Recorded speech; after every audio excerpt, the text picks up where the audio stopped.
Hi, I'm Naturopath Dr. Julian Neil. Today I want to talk about what holistic practices help women move through major shifts in their life, like giving birth or going into menopause, career changes, whether gaining advancement or retiring, or beginning a new relationship or undergoing deep loss, all the while maintaining both their strength and their grace. There is a saying in yogic philosophy: grace is not what removes the storms of life, it is what teaches us to walk through them with our heart still open. Today we're exploring the powerful shifts that women can face in life. And I don't use the word transition often because to me it implies that the moment before and the moment after are more important than the moment we are standing in. And so whether it's in naturopathic medicine, psychoanalytic thought, or yogic science, we always are honoring the present moment as the point of transformation. Shift might be a better word. A shift is a conscious recalibration, an awakening, not a passage we try and rush through. So let's explore this from the physical, the emotional, and the spiritual energetic perspectives.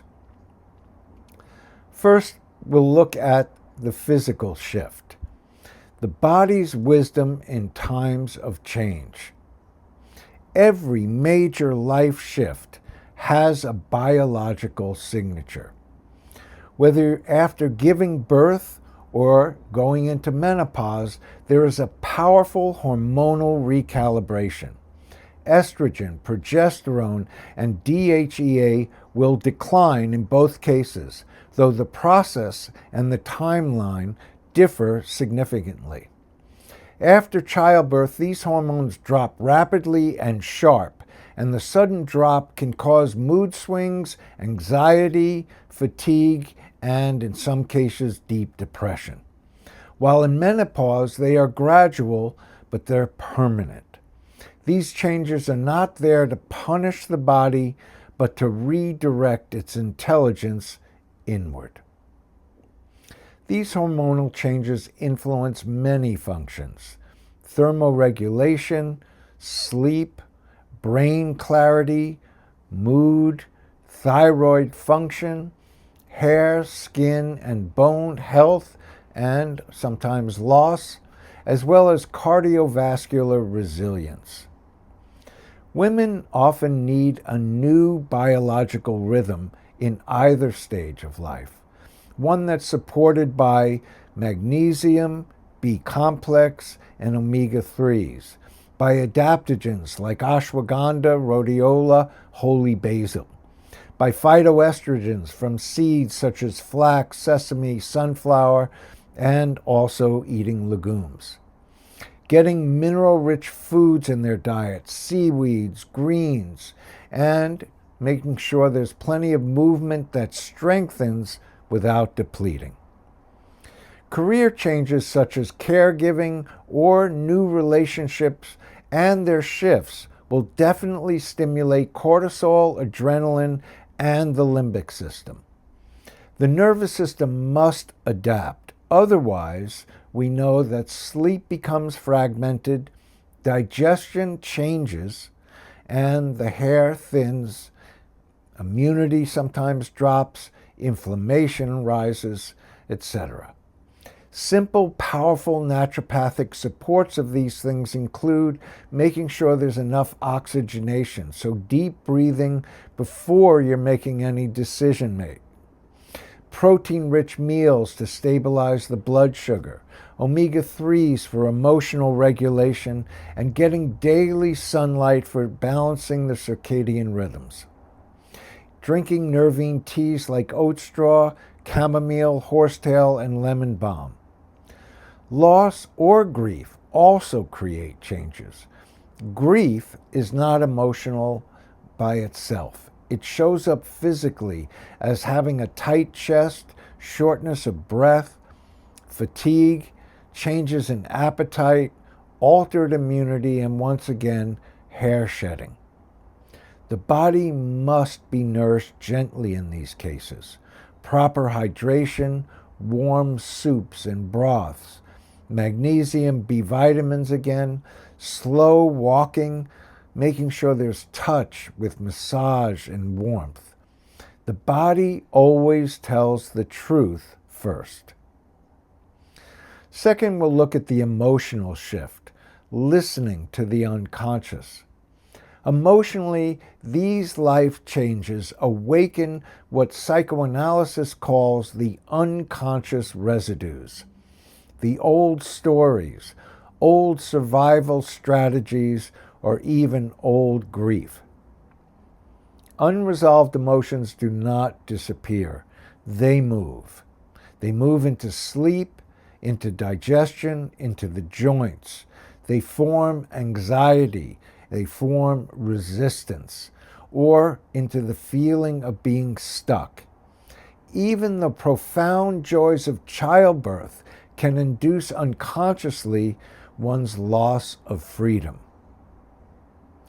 In my work as a psychoanalyst, I often say that the unconscious will whisper until it must finally shout. To move through a major life shift, we must consciously work with several things. First, the fear of the unknown, the things of identity shifts it brings about, self-worth patterns, old wounds that are triggered by new circumstances, and the belief that suffering means we are failing. The guilt women so often carry for needing rest or help becomes profound. And key emotional practices become important. Journaling the truth that you do not say out loud, naming the fear without judging it, letting yourself grieve without assigning blame, and getting somatic therapies to move emotion out of the body. Therapeutic conversations to keep the unconscious conscious become really important, and allowing joy and sorrow to coexist without living in guilt. Women at any age often carry guilt for slowing down. But guilt, as His Holiness the Dalai Lama says, is self-condemnation if it is not transformation. We cannot heal from a place of self-punishment. Third, let's talk about the spiritual and energetic shift, because it's about the higher meaning of the shift. On the spiritual plane, every major life shift is an initiation, a doorway, a refinement of identity and purpose. In yogic science, menopause or childbirth is the beginning of a woman's inner power. Career shifts are a reflection of their dharma and spiritual practice. Gain and loss is the collapsing of one chapter so the soul can evolve to another. And new relationships are openings for love and self-discovery. Spiritually, these shifts ask many questions like, who am I becoming? What am I being asked to release? What truth is rising inside me? And what energy do I no longer want to carry? Most importantly, what does grace look like for me right now? Because grace is not perfection. Grace is not control. Grace is a surrender with dignity. Grace is strength without aggression. And grace is the willingness to trust the medicine of the moment, even when the moment feels uncomfortable. Here are some key energetic practices I recommend to my patients. Breath work always to anchor the nervous system. Meditation to connect to one's intuition. Exposure to nature to reset the subtle body. Heart-opening practices to keep compassion alive. Spiritual study or prayer to reorient the mind, and letting silence teach you while you let love lead you. The energetic body knows how to heal. It simply needs space, breath, and presence. Here are my final thoughts. Women are not fragile in times of change because they are powerful, intuitive, and deeply resilient beings. And when we support the physiology, when we listen to the emotional truth, and when we honor the spiritual meaning, then every major life shift becomes something sacred. Not something to survive, but something to awaken through. And I always say grace is not what removes difficulty. Grace is the light we carry through that difficulty. I hope this helps you walk your own path of change through life shifts with strength, clarity, and always deep self-compassion.